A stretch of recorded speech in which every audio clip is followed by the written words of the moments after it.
Voici comment j'ai réussi à chanter devant 300 personnes sans avoir aucune peur du regard des autres. Cette peur que tu as à chaque fois tu dois parler en public. Moi aussi je l'ai eu, mais j'ai réussi à la supprimer et à en faire une confiance en moi-même en béton.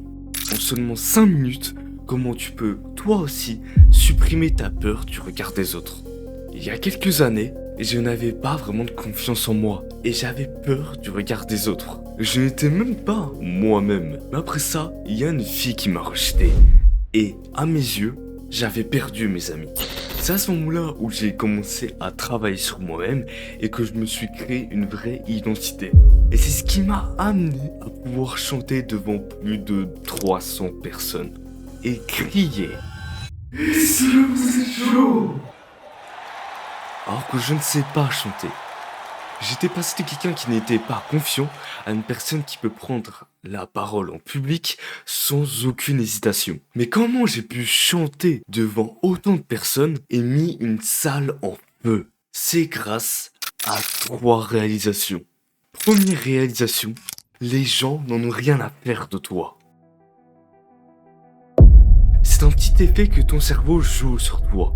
C'est de penser que tous les regards sont centrés sur toi, alors qu'en réalité ce n'est pas le cas. Quand tu parles devant ta classe et que tu fais une erreur, tu vas peut-être y penser toute la journée. Mais les personnes autour de toi vont y penser maximum 10 minutes. Parce que la plupart du regard des gens, ils sont déjà sur eux-mêmes. Si tu vas à contre-courant, contre tes pensées, et que tu prends la parole, tu ne risques rien. Deuxième réalisation, être soi-même, c'est attirant. Des gens qui sont terrifiés du regard des autres, il y en a énormément. Mais des gens qui sont eux-mêmes, qui agissent anormalement, c'est plus rare. Si tu deviens toi-même et que tu ne prends plus en compte le regard des autres, tu ressortiras plus de la masse et tu te feras plus remarquer. Troisième réalisation, il y aura toujours des gens qui vont se moquer de toi. Sache que peu importe qu'est-ce que tu fais ou qui tu es, il y aura toujours des gens qui seront là pour se moquer de toi. Qui ne vont pas surligner tes défauts pour que tu puisses t'améliorer, mais qui vont le faire pour t'humilier. Ne les prends pas en compte, tout simplement parce que tu connais ta valeur. Tu sais qui tu es. J'ai aussi plusieurs conseils que tu peux appliquer dès maintenant. Conseil numéro 1, allez étape par étape.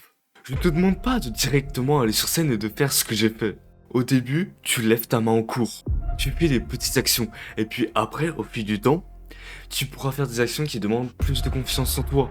Qui demandent à avoir moins peur du jugement des autres. Conseil numéro 2, deviens charismatique. Ça vient en prenant soin de toi-même, de ta façon de parler, mais aussi de ta confiance en toi. Conseil numéro 3, développe ton identité. Développe qui tu es et travaille sur toi-même. Quand tu auras une vraie identité, tu sauras qu'est-ce que tu vaux et tu n'auras plus peur du regard des autres. Au bout d'un moment, quand tu auras tué ce regard des autres et que tu auras amélioré ta confiance en toi, tu vas peut-être devenir arrogant. Et l'arrogance, ça va te ralentir parce qu'on a moins envie de parler à une personne arrogante. L'arrogance, ça va te faire penser que tu es supérieur à tout le monde. N'oublie jamais ça, être confiant, c'est réaliser que personne n'est supérieur à toi. Être arrogant, c'est se dire que tu es supérieur à tout le monde. Et être humble, c'est reconnaître que personne n'est supérieur à personne.